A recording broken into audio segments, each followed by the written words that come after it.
Welcome to all. Let us continue with the next concept.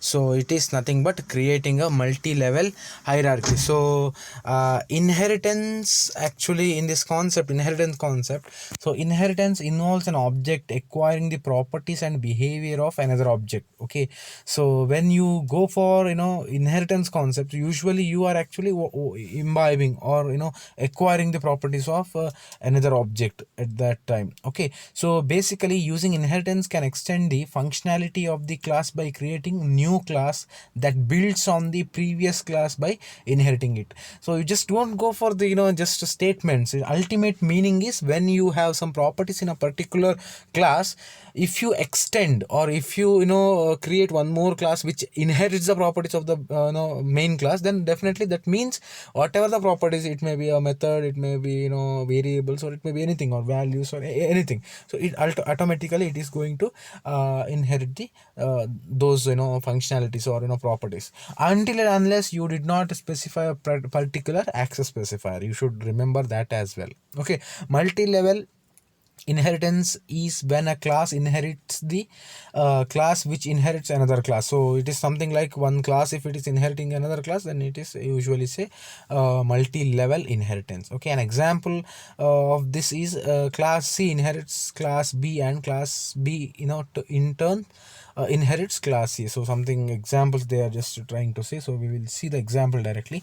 So you have one class A. Inside the class A you have one method with the name function A. Okay, func A, function A. So inside that method you are printing this is class A. Okay, you have one more class B, which is accessing the properties of class A. Okay, that is the reason why they said class B extends A. Then inside that class B you have function B, one method, and it is going to print this is class B. And the third thing is class C, which is extends B, the whatever the properties of class B. And inside the class C you have function C. Inside that you have this is class C. You are going to print that value. This is next. You have one the class with the name demo, and inside that you have main method. Inside the main method you are actually creating the object for which class? You are creating the object for class C. Okay, you are creating one object for class C, that is nothing but C or obj equal to new C.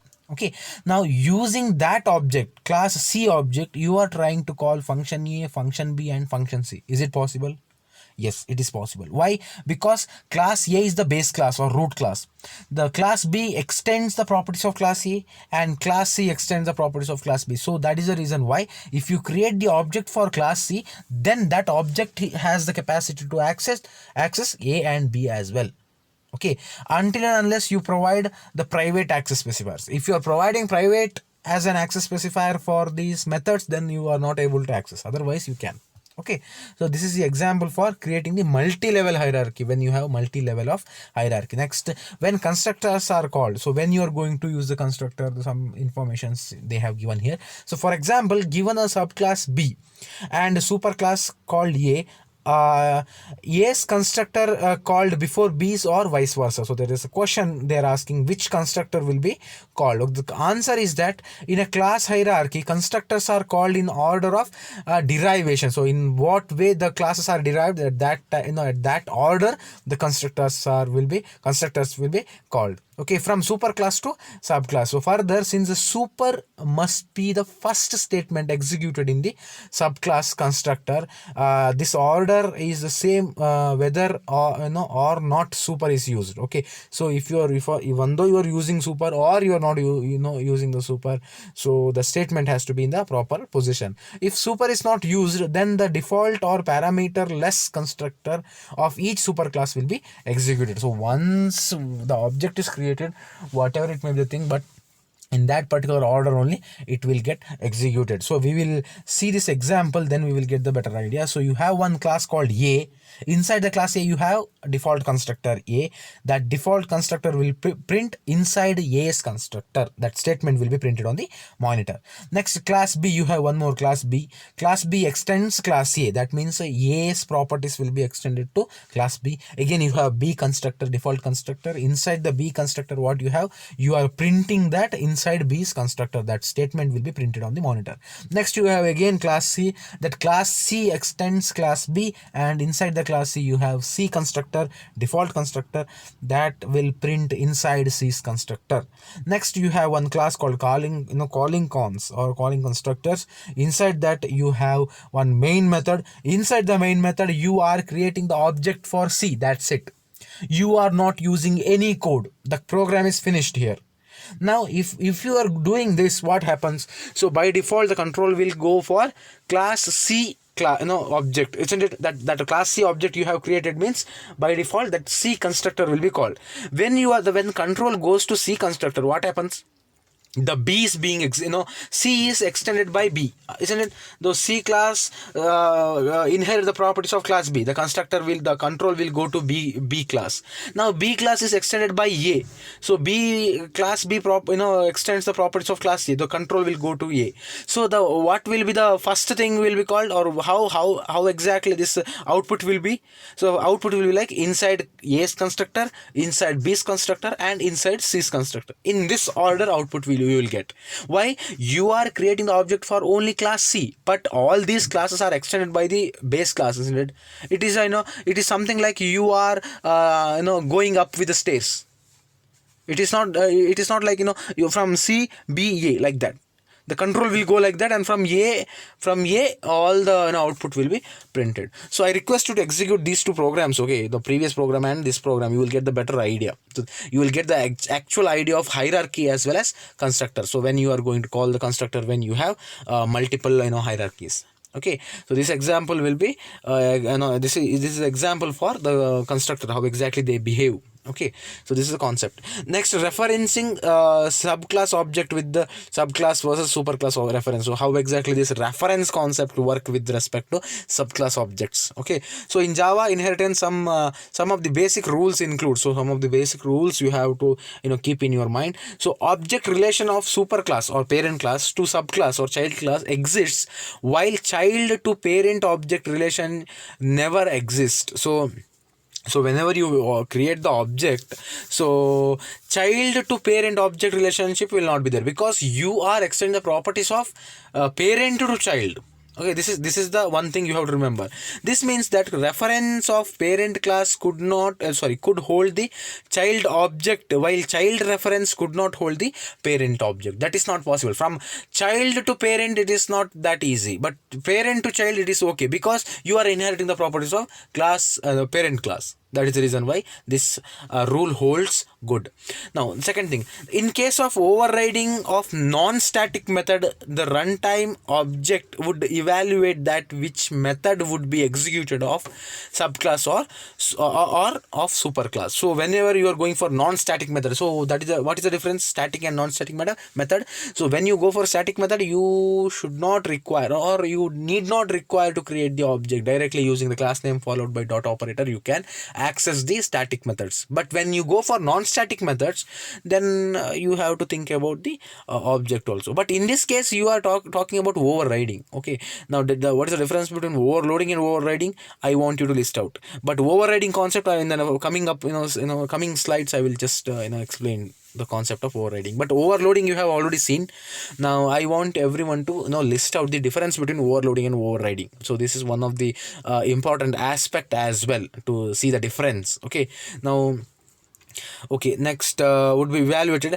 Okay, now while execution of static method depends on the type of reference that object holds. Okay, so in that case the reference concept, whenever you create the object, definitely this reference concept come into picture. But when you go for static methods, it is something like class name and whatever the class you have, whatever the methods are present in which class, based on that class you can go for accessing the methods. Okay, the third point is other basic rule of inheritance is related to static and non-static method, overriding that static method in Java could not be overridden while non-static method can be. So in general area, when you go for static methods, actually you can go for it is not actually go for the overriding concept. Overriding means again it is something like you are using the entire method as a work for your benefits. It is something like that. So in the next slide, when I talk about method overriding, you will get the better picture. There is a difference between overloading and overriding, even though you are using both the method for your work, but there is a huge difference. Fine. Next, however, subclass can define static method of same static method signature as superclass have sorry, maybe but that would not be considered as overriding, while known as hiding of static method of superclass. So the concept is actually basic information of your overriding. Okay, now overriding, whenever you go for overriding, the signature or the syntax or the style of method will be same. It is not something like overloading. In overloading, what you were doing, so you were changing the parameter list or the data type of the parameter, such kind of things you have done. But when you go for overriding, exact copy of thing will be taken. Okay, so here also they are saying that when you have this static methods in superclass, you can go for hiding of that static method. Okay, so when you programmatically work on this, you will get the idea. But these are some of the theoretical concepts they have just listed out here. So just when you go for the example, you will get the better idea. So in this example, you have one class parent. Inside the class parent, you have one method with the name parent print. Inside the method, what you are going to do, you are print one line called parent print called. Okay, when it's just something like for your reference, they have put this particular string. Now you have another method with the name static method. Okay, so public static void method. So you have to remember, when you have static keyword, this can be accessed without object also. Okay, now you are printing parent static method called. Now you have one more class, subclass reference extends parent. So this subclass reference is the class name, so that class will be extended by parent. Okay, now sorry, that that class will extend the properties of parent. Now inside that, you have one method called parent print. Now inside that, again, you are printing child print called. Okay, child print called. You have to remember one thing, both the class you have same method, isn't it? You did not change the return type, you did not change the parameter list, you did not change the data type of the parameter, you did not change anything. You have same copy, isn't it? Public void parent print. Okay, but inside that, you have different things to print. In the parent class, you are printing something like parent print called, but in subclass you are saying child print called. Okay, now after that, you have public static void static method. Again, the same copy of method name for the derived class also. System.out.println, you have child static method called. Now how exactly this program will work, we will see here.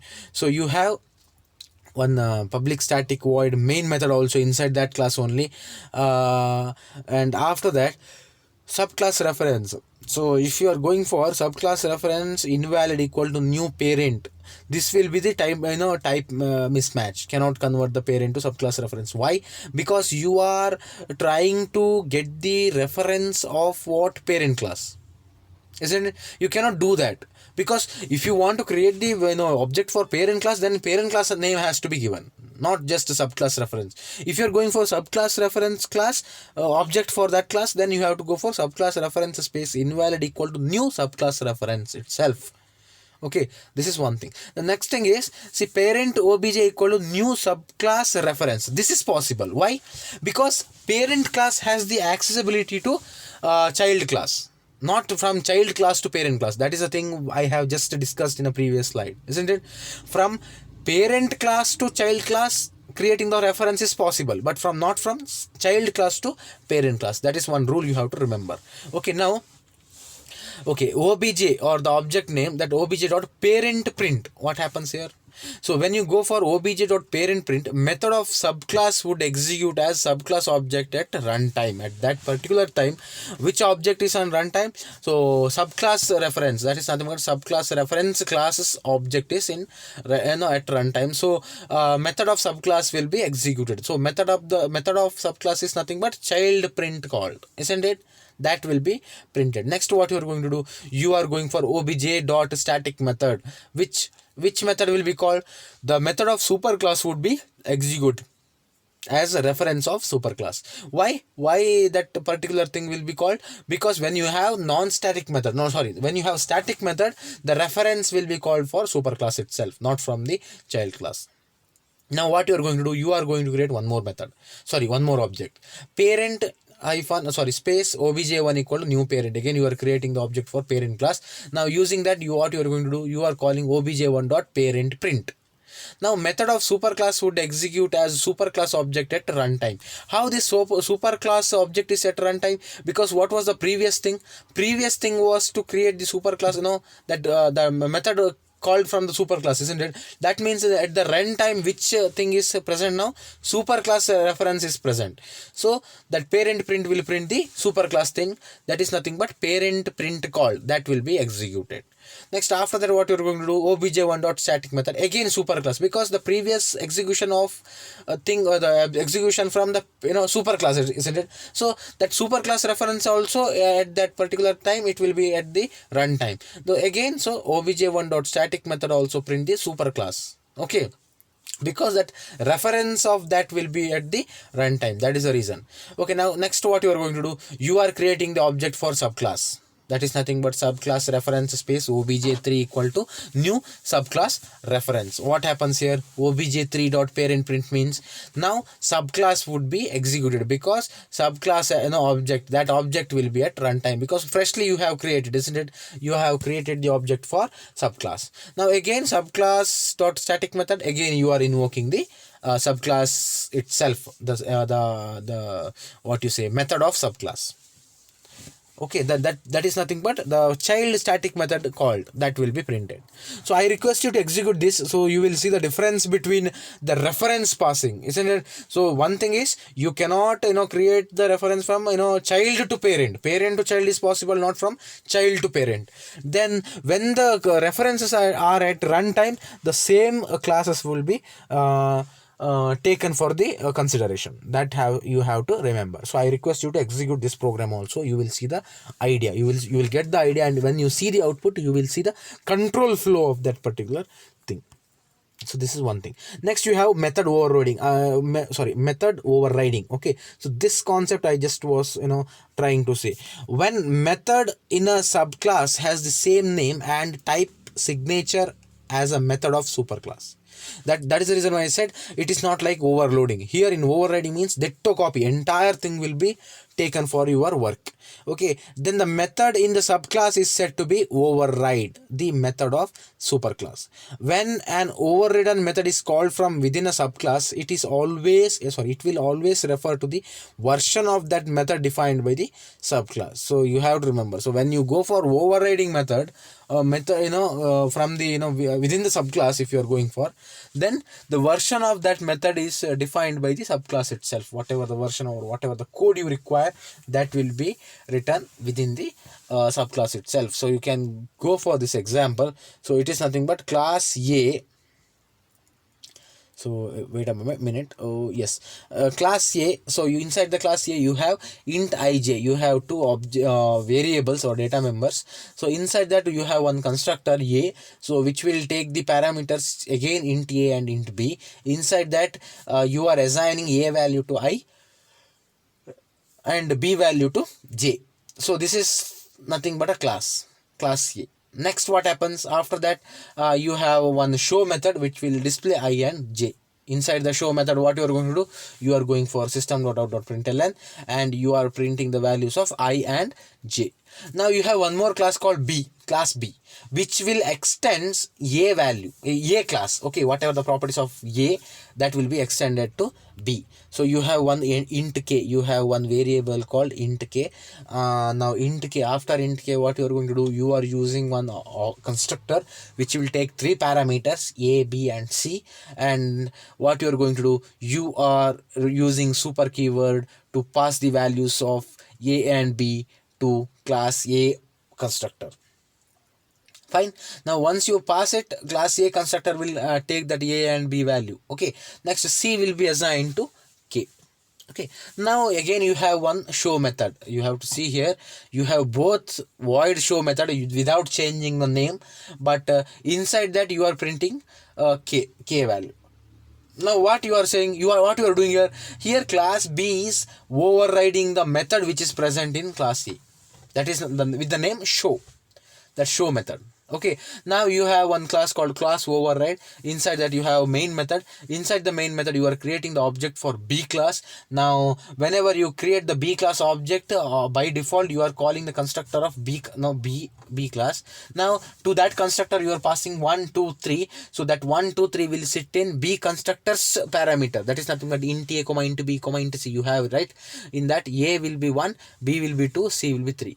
Now once you get inside the class constructor, what happens? You are calling super, you are using the super keyword. That means this A and B means 1 and 2 will be passed to class A's constructor. There it will assign those value to I and J. Okay, so where is it? Let me zoom out a little bit. Yeah, here. See in the top line, can you see A of int A comma int B? So int A will be 1, int B will be 2. Why? Because in class B's constructor you have used the super keyword and you passed A comma B, where A comma B is 1 and 2. The same will be passed to class A constructor. Okay, that same will be assigned to I and J, and you are going to print later. Okay, now C will be assigned to K, that is nothing but 3 will be assigned to K. Now after that what happens? You are using that second class object or subclass object to call show method. Okay, now this calls show in B. Why? Because this this will call show in B. Why? Because it will be in that reference will be in runtime, that reference will be there, isn't it? And whatever the version you called, that same version will be executed now. So you are not actually calling the constructor of method of class A, because from second object you try to call show method, isn't it? That is the reason why so B, the show method which is present in B class, that will be executed. I also request you to execute this. So whatever the code snippet I go for in the slides, I request everyone to execute the data copy in the internet. Also make sure that you change something and you see, experiment on those code, so then only you will get the best idea of programming. Next you have one more concept called overridden method supports polymorphism. Okay, now overridden methods allows Java to support runtime polymorphism. So polymorphism is something but many forms, isn't it?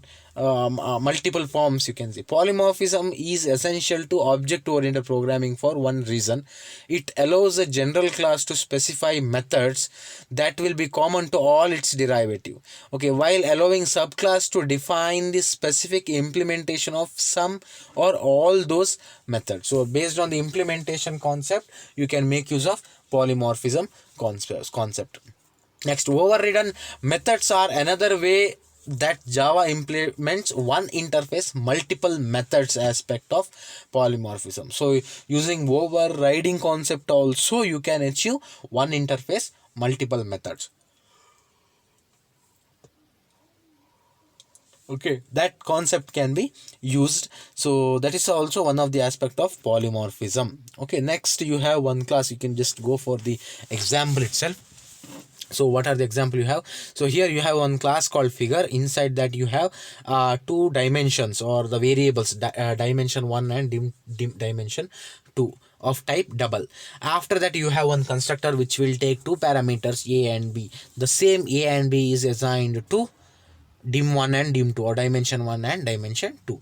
And inside the class you have one method called double area. That means this will return the value which is of type double. Okay, next inside that what you are going to do, you are printing area for figure is undefined. You are printing one statement called area for figure is undefined. Next you are closing it and you are creating one more class with the name rectangle, which will extends the properties of base class or figure class. Okay, inside that what you are doing, you are writing the concept for constructor, which will take again two parameters A and B. Now that A and B is passed to figure class by using super keyword. So I already said when I explained about super. So whenever you use super keyword, the base class constructor will be called, or the immediate next class from where this particular class is being inherited or extended, that constructor will be called. So whenever you go for it, so you are passing the value of A and B to the base class constructor. That is nothing but whatever the value you get for rectangle class, or rectangle constructor, the same thing will be passed to figure constructor also. Okay, so this is how that link will work. Okay, next what happens, next you have double method area. So here you are writing inside area for rectangle. Now what happens here, you are returning dimension 1 into dimension 2. Same value will be returned to the calling method. Okay, next what you have one more class called triangle, which will again extend the properties of figure A, not from rectangle. You are not extending the properties of rectangle, you are extending the properties of figure. Again you are passing rectangle a comma b, or the constructor you are using parameters constructor. Inside that again you have super comma ab. Now where you are going, again control will go to figure constructor, isn't it? Not from rectangle constructor, don't think like that. You are calling that figure constructor. Next after that again you have one more method called double area. So you have seen in 3 of the classes the method is same. So it is something like you are overriding the method area here. Okay, now inside that again you are printing something called inside area for triangle. Next you are returning dimension 1 into dimension 2 by 2. Whatever the value you get, you are going to return it. Now what happens, next thing is you are creating a class called find areas. Inside that you have main method. Inside the main method you are creating the object for figure class. Next you are passing 10 and 10. So where it will go, it will go to the constructor of figure. Okay, the 10 will be sent to figure class constructor. Okay, next what you are doing, you are creating one more object for rectangle. You are passing 9 and 5 to rectangle constructor. Next you are calling a triangle. You are creating triangle with the object for triangle class. You are passing 10 and 8 to triangle constructor. But whenever you create it, you are sending the value to those constructors. What happens there? Inside the constructor you are using super keyword, and the same value will be sent to figure constructor, isn't it? That is how that flow works. Don't get confused there. That is the reason why I said whenever you use some constructor, and inside the constructor if you are using super keyword and you are passing the values to that super keyword, that definitely the base class constructor will be invoked and the same value will be assigned there also. Fine. Now you have one reference for figure class. Okay, figure and fig reference. It is not an object, it is just a reference. Okay, now fig ref equal to r. So whatever the object r, that will be assigned to fig ref or figure reference. Now using that you are calling if area is fig ref dot area. Now which area will be called r, or rectangle, or sorry, yeah, r, rectangle area will be called. Next fig ref equal to t. Now against triangle reference will be called. Next fig ref f, figure reference will be called. So this is how area of those things will be called using reference variable. So each and every reference variable will be assigned to a particular object. That object will be assigned to the reference variable, means then it will point to respective area methods. Okay, so execute this, see the output, you get the better idea. Okay, because I am not having the system here to execute the programs, but I request everyone to execute these programs. Unless you execute, you cannot visualize the difference. Okay, this is how this program flow works. Next you have something called use of overridden methods. Why you need some theoretical concepts. Let me brief out this. So method overriding in object oriented programming is a language features that allows subclass or child class to provide a specific implementation of method that is already provided by one of its superclass or parent class. So that is the thing they say, if it is already available, you are just making use of it. Next, declaring a method in subclass which is already present in parent class is known as method overriding. Overriding is done so that the child class can give its own implementation to a method which is already provided by the parent class. In this case, the method in parent class is called overridden method, and the method in child class is called overriding method. So that is the difference. So if someone asks what is the difference between overridden method and overriding method, you have to be capable of saying the method of parent class. When you use the concept of copying or taking the same method names, so if it is taken from the parent method, then it is called overridden method.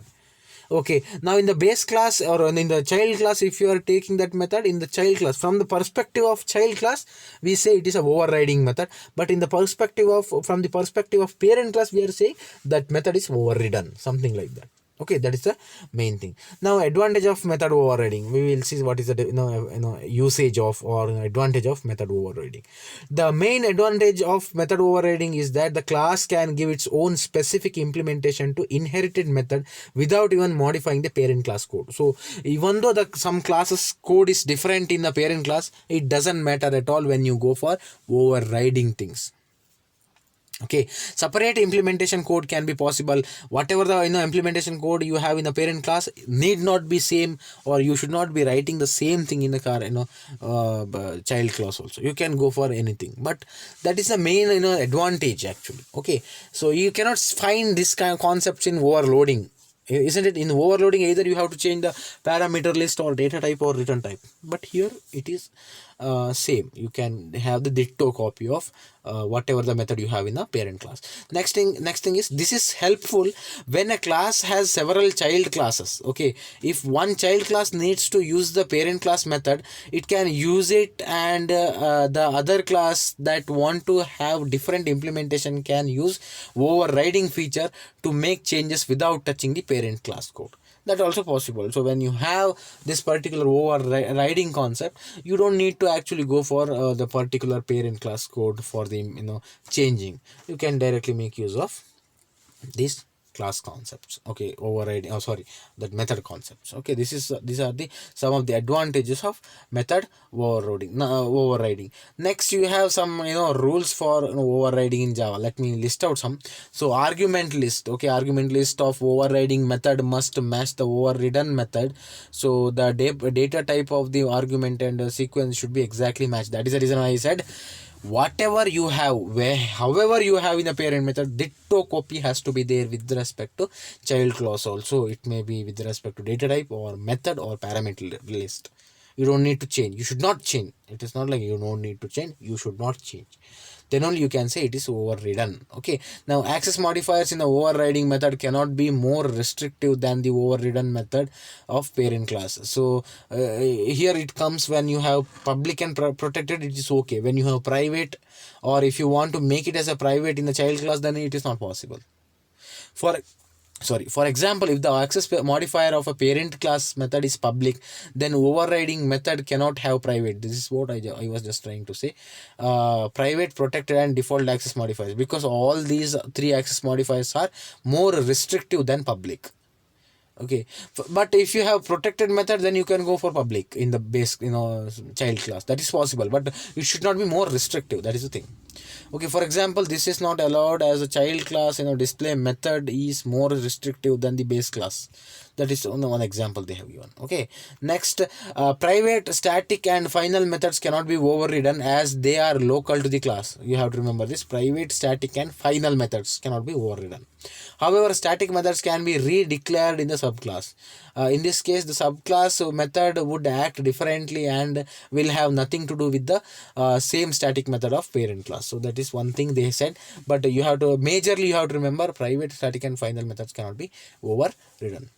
Next, overriding method can throw unchecked exceptions regardless of whether the overridden method or parent class throws any exception or not.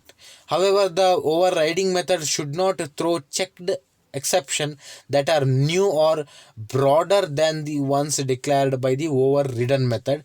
We will discuss all these concepts in upcoming slides. So when you go for perfect examples with respect to overriding and overridden, we will see one by one. Okay, next, binding of overridden methods happen at runtime, which known as dynamic binding. Okay, now in the binding of overridden methods, okay, that is will be always done using runtime itself. That is the reason why they say dynamic binding. If a class is extending an abstract class or implementing an interface, then it has to be override all the abstract methods unless the class itself is an abstract class. So you will see what you mean by abstract class. So if you want the implementation in a later stages, then you can go for abstract class. So we'll see what are the abstract classes you have.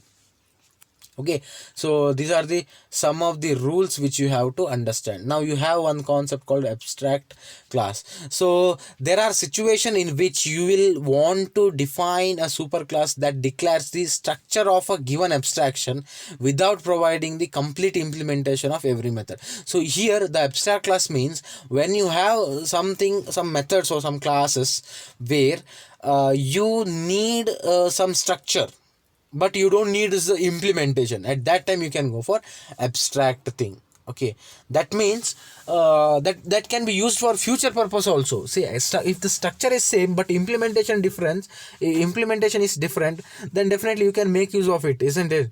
So say something like, so the rods, iron rods, that iron rods can be used for so many purposes, but ultimately the structure is same. You have some hollow or rounded shape rods, that rounded shape rods can be used for many work, like that. So abstract class also same, structure will be same but implementation will not be there, but based on your work you can make use of those classes. A class which is declared as abstract is known as abstract class. It can have abstract and non-abstract methods. It needs to be extended and its method implemented. Okay, it can be instantiated also. That these are some of the points you have to remember for the abstract class. One thing is it can be instantiated. Next, it can be extended also, and it can have abstract and non-abstract method also. These are some of the points you have to remember for abstract class concept. Now there are some points to remember here. An abstract class must be declared with an abstract keyword. So whenever you go for abstract class, that abstract keyword has to be there. Okay, it can have abstract and non-abstract methods. That's the one thing. Then it cannot be instantiated. Okay, I'm sorry, so this abstract class cannot be instantiated. No, you should not. Maybe for the explanation I said it can be. So it cannot be instantiated. Why? Now reason I will tell. So even though I made a mistake, the reason I will tell. So why it cannot be instantiated? Because when you don't write the implementation for code and you are just keeping it as a dummy class, then what is the use of creating the instance? You are not accessing anything. There is nothing implementation inside the class, means you don't need the object. If you don't need the object, you cannot create the instance, isn't it? You just cannot go for the instance. That is the thing. That is the reason why they say it cannot be instantiated. Okay, it can have constructor and static method also. So you can go for constructor, that is possible, but static method also possible. It can have final methods which will force the subclass not to change the body of the method. So that also possible. So final method also possible for abstract classes. So you can see the example here. Abstract class bike. Inside that again you have one method called run. Again it is an abstract method. Okay, you have abstract class also and abstract method also. Okay, now you have one class called Honda 4 extends bike. Okay, one method, one class you have. Okay, now inside that what you are going to do, void run system.out.println running safely. You are printing something. Now inside that you have one main method. So in the main method what you are going to do, you are creating the object for bike obj equal to new Honda 4, and you are using obj.run. What happens? You have to execute and you have to say about this example. How exactly it behaves, you have to say, because you cannot, when you go even though you go for obj.run, how exactly it will work, because you have one abstract void run, you have one abstract method. Can you use that method for after extending? You have to say, try to execute this program, let me know the output. Okay, otherwise you won't execute this program and you just read. Okay, next you have final method with the inheritance in Java. So when you use final keyword, how exactly inheritance work? The final keyword is final, that we cannot change. So that is the thing, that is the final keyword. That keyword should not be changed. Predefined things cannot be changed by a end user. You have to remember this. Next, we can use final keywords for variables, methods and class. So final keyword can be used for these things. It may be variable, method or class. Next, if we use the final keyword for the inheritance, that is if we declare any method with the final keyword in the base class, so the implementation of that final method will be same as derived class. So when you go for final keyword in a base class, the same thing has to be used for the derived class also. The same thing has to be there when you go for final keyword mainly. Next, we can declare the final method in any subclass for which we want to we want that if any other class extends this subclass. So you can use this final method for any things, any subclasses, but mainly for whichever the class you want to extend as a subclass. That is the thing. Next, you can see the example directly. See, these points are required. These are the the theoretical points are important, but when you see the example, when you execute, when you get the output, you will get the actual idea. The same actual idea can be written in your own words for the examination. That is the simplest idea I can give for programming language. Fine. Now you have class parent. Inside that you have final string PA equal to hello we are parent class variable. You are printing something like hello we are in parent class variable. That now the PA is final, isn't it? So that final keyword you are using here. Now you have class child which extends parent. Now this class child class will extend the properties of parent, and again you have string ch equal to hello we are in child class variable. Now you have one class called test. Inside the test you have main method. Inside the main method you are creating the object for parent class, parent space p equal to new parent, and you are printing system.out.println of p dot PA. Now object dot PA. Now which PA will be called, you have to say. Next, child C equal to new child. Again system.out.println c dot ch and system.out.println c dot PA. Now first one is you are creating the object for parent class and you are printing hello we are in a parent class variable, isn't it? Next, after that you are creating the object for child class, and from there you are calling child class ch, and child class, from child class you are calling PA. Now how exactly this behave, what is the output, execute and let me know. Okay, you have to execute this program and you should be able to say how exactly it is working. Fine. Now you have one more example here. So this is with respect to final keyword, so final variable. When you have final method, how exactly it will work, here we will see. Class parent, see, creation of final method parent of void type, that is the implementation of this method is fixed throughout the derived classes or not overridden. Okay, so it will be implementation or whatever the code you have written inside that will be exactly same for the derived class also. Now inside the parent class parent you have final void parent, that's one method, parent method with the keyword final. Okay, now system.out.println, what you are going to print, hello we are in a parent method. Fine. After that you have one child class. That child class will extend the properties of parent class. Inside the parent class, inside the child class you are having one method called void child. Inside the method you are printing hello we are in child method. Now you have one class called test. Inside the class test you have main method. Inside the main method you are creating the object for parent class. Using the parent class object you are calling parent method. Parent is nothing but a final method, final with the keyword, isn't it? It's a final method. And then after that you are creating the object for child with the name C. Now using that you are calling c dot child as well as c dot parent. Now I want you to execute this program also, get the output and get back to me. If you get an error, please do come, otherwise I will not get to know that whether you have executed or not. Okay, this is not the class, otherwise I would have restricted you to execute these programs, but as this is online class, I request you to execute this program, see the change. If you have any doubt, get back to me. Okay, so you will get the better idea of program flow when you go for final keyword. Okay, now the last but not the least, you have something called object class in Java. What are the object class? Okay, the object class is present in java.lang package. Okay, when you are using Java, import java.lang, isn't it? That is for object class also. That object class is present in that package. Every class in Java is directly or indirectly derived from the object class. Okay, you have to remember that point. Every class in Java is directly or indirectly derived from object class. If class does not extend any other class, then it is called direct child class of object, and if extends other class, then it is indirectly derived. Therefore, the object class methods are available to all Java classes. You have to remember this. Object class methods are available for all the Java classes. Hence, object class act as a root of inheritance hierarchy in the Java program. It is a root.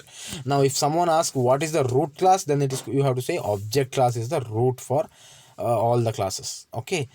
Now there is one special class, object comma defined by Java. Okay, so in all other classes are subclasses of object. Okay, so that is one thing you have to remember. Next, okay, object is a superclass of all other classes. Okay, that object, that particular object. Okay, now this means that reference variable of type object can refer to any object of any class, any other class. Also, since arrays are implemented as classes, a variable type object can also refer to any array. So ultimately they are trying to say that when you go for reference variable of any particular type of object, so that will be directly referred to the object of any other classes. Okay, it may be any other class or arrays also. Okay, so these are the some of the object class concepts, but you have some object classes also. You can see here I have listed out some from the textbook. So object clone, now that is one thing. So creates a new object that is same as the object being cloned. Okay, next you have, boolean equals of object. Okay, what is that? Object, and object is the object name. Object is nothing but a main class or root class. Okay, now determines whether one object is equal to another object. So boolean, it will return true or false. Okay, now void finalize, called before an unused object is recycled. Okay, next you have class get class, obtains a class of an object at runtime. Whatever the object is at runtime, that class will be received by using get class method. Next you have void notify, resumes execution of a thread waiting the invoking object. Okay, so it will notify. Okay, next string to string, you have to string method of type string, returns the string that describes the object. So so these are the predefined things or object class, object class concepts. In the object class concepts, these are the predefined things which is already available in the package. Next you have void method, void wait of a long milliseconds. Again, void wait long milliseconds, comma int nanoseconds. So these are the wait things, wait methods. Okay, wait on another thread of execution. So these are the some of the methods which are already available. Okay, these are the object class concepts. Okay, these are the concepts are available in object class. So you don't have much thing about object class here, but you have to remember this is available in java.lang package, and this is the root for all the other classes directly or indirectly present in Java program. Okay, so these are the some of the things I just wanted to discuss. So let me wind up. If you have any doubt, please get back to me. Okay, thanks for watching.